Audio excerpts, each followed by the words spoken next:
Hi. I wanted to finish what I was saying. I was kind of running long-winded, but I was just letting you know that there are going to be some uh, trials. There's going to be some testings that where do you love him? Are you going to follow him? You know, there are things that you have in your life and he may put his finger on it and say, I want that out. Do you love this more than you love me? He even asked me that. You know, he asked me if I love something more than this one item, more than I loved him. And I had to make a decision to step over and follow him wholeheartedly. You're going to have to make a decision to step over and follow him with all of your heart, with all of everything inside of you. He's gonna point out areas that he wants out. Maybe it's selfishness. Maybe it's you watch all this television and you spend hours and hours watching TV all the time, watching a movie all the time. You get bigger and bigger and bigger TV set so that it seems like you're in the movie theaters. You spend thousands of dollars on DVDs and all that, on the latest this and that. And he's going to put his finger on it and say, do you love this more than me? Would you spend the time that you're spending on this with me? So we're talking about conversions. We're talking about transformation. When your heart is transformed, you prayed a prayer, but now it's time to walk it out. You gotta walk it out. You know, when you say I do and you do the marriage vows, that's not the Lord showed me that when the marriage walk coming into the church is a walk of death. You die to your old single life, and then you join your spouse to live a new life together. It's a walk of death and a walk of life at the same time. Dying to yourself and living with him. And that's what happens. God's going to ask you to die to these old things and live unto him. Live with him. Live for him. You know, so I can't say what he's going to put his finger on. But when he does, when God begins to prick your heart or reveal, maybe you curse a lot. Maybe he'll say, I don't like that. Let what comes out of your mouth be clean and wholesome. Maybe you do so much foolish jesting and you hurt others' feelings. And God would say, watch what comes out of your mouth. Because out of your mouth becomes life or death, blessings or cursings. There's a lot of things. It's a choose life. Encourage someone. You know? He might turn around and say, I want you to give this to that person who's always tormented you. They're your enemy. God might want you to bless them. He might want you to bless the pastor of your church. Just open your wallet. And there's like a savings account that you've been saving up for whatever. And he might say, why don't you give some of that to this minister? Or why don't you give some of this to that single mom? Or that widower? He might say, sell some of those antiques that you're dusting off. And follow me. He told the rich young ruler, sell everything that you've got and follow me. And that dude walked away from Jesus Christ to hold on to his possessions on earth, but lost eternity.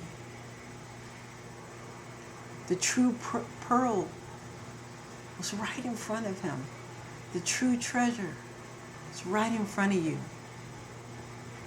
So, the walk of Christ is begun. After you've prayed that prayer, the walk of Jesus Christ, that converted life, now begins. It's like when I married my husband, our walk began. Then I had to die to my single life and my single thinking, where I could just go and come when I want, not tell them where I was going, and go hang out with my old friends and stuff, and come back any hour of the night that I wanted to, or that old way is gone. The selfishness. I take my money, my bank account, and you got separate bank accounts because you don't want her to have all of your money, or him to have all of your money, and all of a sudden you have this separate thing.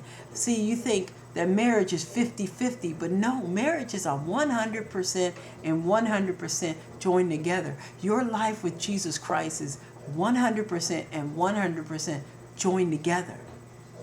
You see what I'm saying? You can't just say, well, on Sundays I'm gonna follow God. Monday I've got this and this and this I'm going to be doing, and this I'm going to be doing on Fridays and Thursdays and Wednesdays and Tuesdays, and then Sunday's here again. And I think maybe about an hour or so, or 2 hours or 3 hours later, depending on the church you go to. There are some people who choose the church because it's short. The hours are short. And they don't have to spend much time in God's presence because they don't have any investment in God. They don't know Him.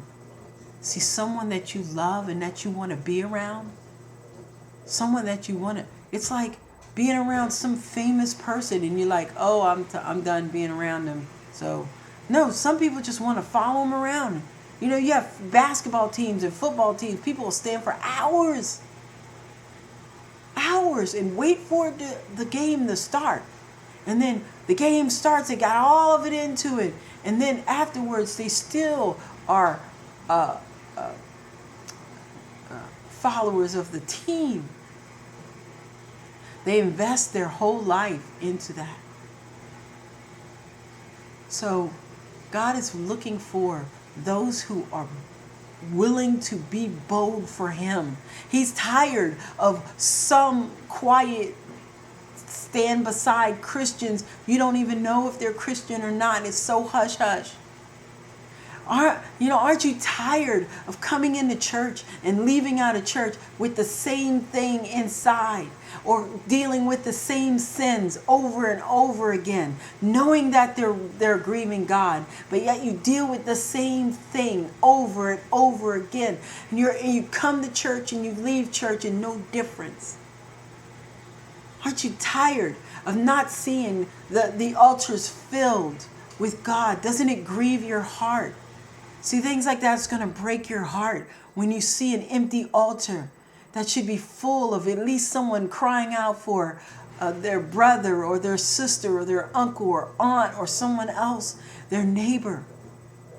But yet the altars are empty, or they let them come down for 5 minutes and then make music, change the music, or change something, or start talking about something.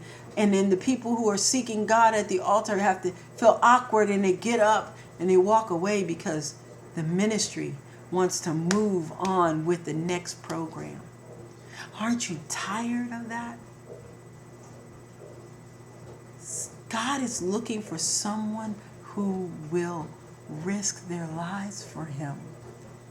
He's looking for someone who will spend time. He's looking for a friend. Abraham was called the friend of God. David was referred as the apple of God's eye. Moses saw God, spoke to God. And He desires so much to use you to reach others that feel like no one loves them. The lover of your soul is waiting.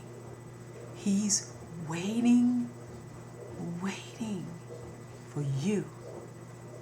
He's waiting for you to be 100%. This is Sultana. I just want to say Jesus loves you, and I love you too.